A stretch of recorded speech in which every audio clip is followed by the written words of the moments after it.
This is Optimal Health Daily, episode 862. 7 Things You Can Do Right Now to Feel Better by Melani Schweder of abrighterwild.com. And I'm Dr. Neil, your very own personal narrator. Welcome to a Tuesday edition of Optimal Health Daily. This is one of 5 podcasts where we read to you from blogs for free so that you don't have to read them yourself. Except on Fridays. That's where I usually answer your questions. Don't forget to check out our other shows. Just search for Optimal Living Daily wherever you're hearing this. I'm going to keep this intro nice and short, so let's jump right in, get to today's post, and start optimizing your life. 7 Things You Can Do Right Now to Feel Better by Melani Schweder of abrighterwild.com. There is a ton of advice out there on how to heal yourself, take care of yourself, and lead a more fulfilling life. But the truth is, most of that advice is meant to be applied over the long term, and the positive effects aren't usually seen right away.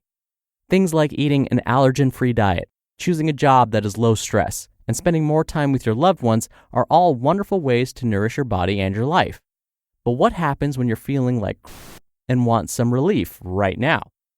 Especially for those of us with chronic illnesses, we can take really good care of ourselves over the long term, but we still end up having bad days.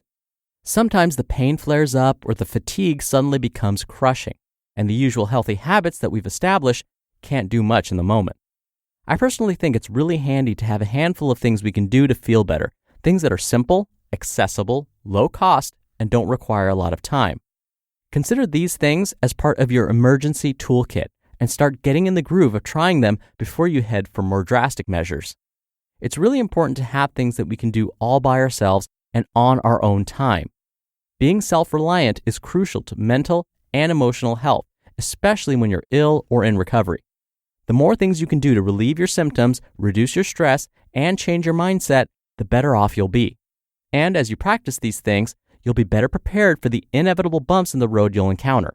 So, the next time you're feeling a flare coming on, or just can't figure out why you can't get it together, give one of these ideas a try. 1. Drink a big glass of fresh water. Many chronic illnesses share symptoms with dehydration, headaches, fatigue, brain fog, food cravings, especially carbs and sweets, achy muscles and achy joints, and dizziness. Many of us could be walking around slightly dehydrated all the time, especially since we tend to sip things like energy drinks and soda, so our bodies might be trying to ask us for water. Downing a nice glass of cool, filtered water is a great way to wake up a bit, encourage better digestion, and dampen our pain. 2. Change your clothes. When you're really feeling sick and are housebound or bedbound for more than a few days, it's hard to prioritize even the most simple of hygiene practices. I know I'm not the only one who has spent several days in a row wearing the same pair of sweatpants and t-shirt. Changing into a fresh, clean set of clothes can actually feel pretty darn good, both physically and mentally.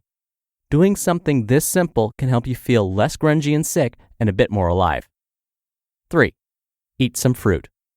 Often when we're not feeling our best, we reach for easy snacks to kill the boredom or fulfill a craving. But these are usually highly processed convenience food items that will end up making us likely feel worse minutes later after the initial high wears off. Fresh whole fruit is powerfully healing, uplifting, hydrating, and super easy to eat. Grab a ripe banana or crisp apple, wash up some berries, or open up a melon, instead of reaching for those crackers, cookies, or ice cream. 4. Listen to a good song. Music has an incredible ability to change our moods and shift our perspectives, even if it's just for a few minutes. I am such a big believer in this that I have an entire happy playlist on my phone, ready to go whenever I need it. If you're dragging at work or you've been binge watching Netflix all day in your dirty pajamas, take a break and put on your headphones. Pick a few songs that have uplifting beats or positive messages that make you smile or want to shake that booty. 5. Go outside. In my opinion, we are all chronically deprived of fresh air and sunshine, and that can become drastic when we are sick and shut indoors for hours on end. Trust me, as someone who is both chronically ill and self-employed, I can attest to the tendency to hole up inside for days, but I can also attest to the healing power of just going outside for a few minutes. You can sit in a comfy chair and help your body make some vitamin D, or wander around the yard, or simply take a few big breaths of cool, crisp air. I promise it'll be worth getting off the couch for. 6. have a quick stretch. Our bodies are not meant to stay stuck in the same position for hours and hours, but sometimes we simply don't have the energy or the ability to exercise. So, just take a few moments away from what you are doing and stretch. Swing your arms in circles to open the shoulders, rotate your hips and rib cage to encourage blood flow, and let your head relax in each direction to decrunchify your neck. Do whatever intuitively feels good to your body, and try to take a stretch break every hour or so. 7. Clear the clutter. If you have the energy, I highly recommend taking 5 minutes to declutter your immediate surroundings. I've mentioned before how a minimalist environment is easier on your brain and can encourage a more healing mindset. So, take advantage of this principle whenever you're feeling frazzled, depressed, or otherwise under the weather. Clear the coffee table of used cups and tissues, sort through the pile of mail, and take care of dishes, Amazon boxes, and whatever else is cluttering up your area. Of course, these ideas are not meant to take the place of your usual self-care routines of healthy food, good sleep, medications, or healthcare. But instead, these handy tips can be deployed in a moment's notice for those bad days when you can't seem to get anything done or you're in a horrible mood. Next time you're feeling down, try one or more of these ideas and let me know how it goes. You just listened to the post titled 7 Things You Can Do Right Now to Feel Better by Melani Schweder of abrighterwild.com. Dr. Neil here for my commentary. I want to talk a little bit more about tip number 2, changing your clothes. There are actually studies that talk about this. There are studies that have found that if you're not feeling your best or you have been sick for a while and haven't really paid attention to your hygiene, it can truly make you feel better to just spend a few minutes taking care of yourself. I don't know if you can remember a time when you were sick for a while and maybe you skipped showering for a couple of days because it just took too much energy out of you. But then when you started feeling better, you got out of bed and you took that first shower, how amazing did that feel? And then if you spent some time maybe brushing your hair or styling it, putting on some deodorant or some cologne or perfume, how all of that started to just make you feel just a little bit better? Well, it turns out that that's a real effect. Researchers are discovering that if you want to start feeling better or if you're feeling even a little depressed, doing a little self-care like that can help. Even if it's something like just trimming your nails, that can help pull you out of that little funk. And Melani's tip number 5 is also a great one, going outside. We're learning that some people are more affected by sunlight or the lack of sunlight than others. And so for some of us, just being exposed to the sun can put us in a better mood. The American Psychological Association actually has a diagnosed condition in their manual called Seasonal Affective Disorder, or SAD. What psychologists and psychiatrists realized was that there were some people when fall and winter hits, because there was less sunlight, these folks would start feeling more depressed.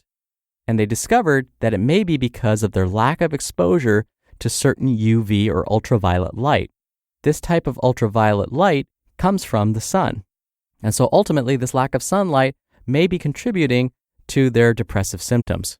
And so yes, if you're feeling down and you want just a little pick-me-up, quickly go outside, expose yourself to a little bit of sun, and likely you'll start feeling better. All right, that's it from me for today. Thank you as always for listening. Thank you for being a subscriber. I hope you have a great rest of your day, and I'll see you back here tomorrow where your optimal life awaits. Hello, Life Optimizer. This is Justin Malik, creator and producer of this show and Optimal Living Daily, the brother podcast of this one. Literally, I'm Dr. Neil's brother.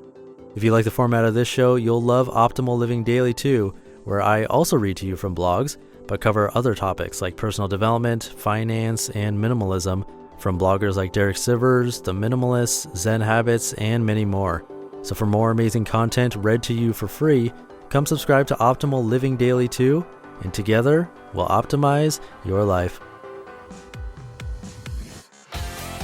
You've been listening to Optimal Health Daily. Be sure to hit the subscribe button to stay up to date on each new episode, and head to oldpodcast.com. That's oldpodcast.com for a free gift, as well as more actionable tips and resources to help you maximize your potential. Thanks for joining us, and remember, your optimal life awaits.